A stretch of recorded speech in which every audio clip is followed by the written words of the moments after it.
Presidential spokesperson Vincent Magwenya has concluded his weekly media briefing in Pretoria. The briefing focused on President Cyril Ramaphosa's public engagements for this upcoming week. Magwenya also spoke about the challenges faced by Eskom. I think the President has been quite open about accepting the devastating nature of load shedding, not only to households but to businesses, to the economy and to jobs. This year alone, we've had about 162 days of power cuts, making it the worst year of load shedding to date. So that is accepted. It will take time for Eskom to return generation units at Kusile and other power stations to service, and for new sources of capacity, including from private generators, to come online.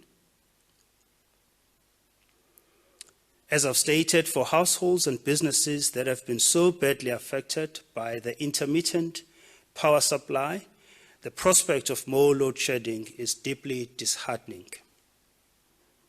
It is difficult at times to remain optimistic when the results of our actions are not felt immediately.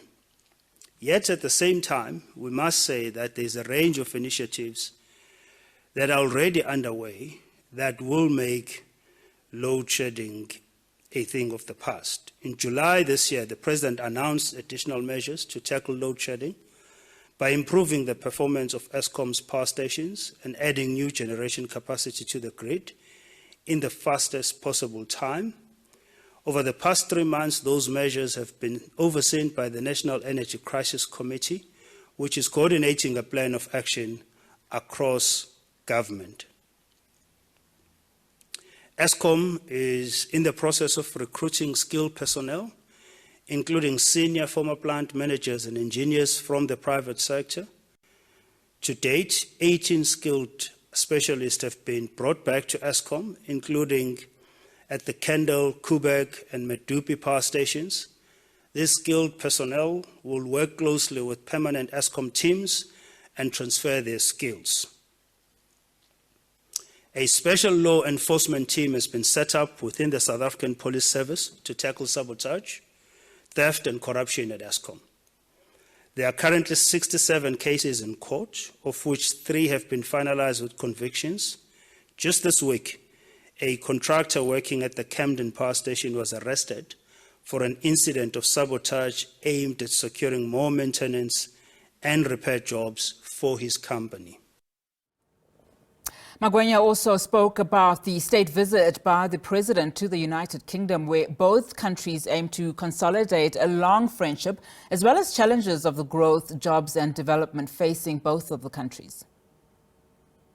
As you know, it's a state visit. The President will be received by King Charles III.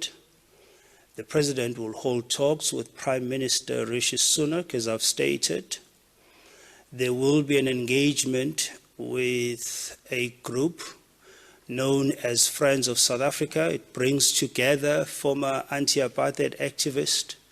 It brings together a number of other parties with an interest in mobilizing investments into South Africa from the UK.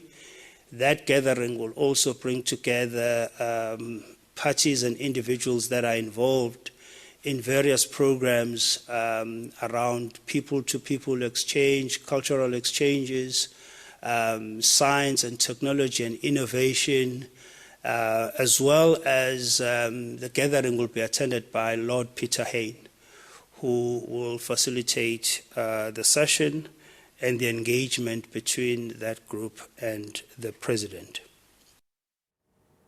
The President's spokesperson was also asked to comment about a deadline extension for the independent panel assessing whether President Cyril Ramaphosa has a case to answer in the Phala Phala matter. This follows a probe into the alleged theft of millions of US dollars from Ramaphosa's Phala Phala farm in Limpopo in 2020.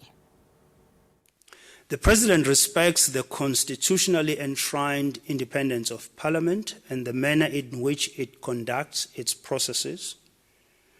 The President wishes that all investigation processes related to the crime committed at his farm in which he was a victim of are concluded speedily, President Ramaphosa has always made certain that throughout his tenure as president, he abides by his oath of office and sets an example in his respect for the Constitution, its institutions, due process, and the rule of law.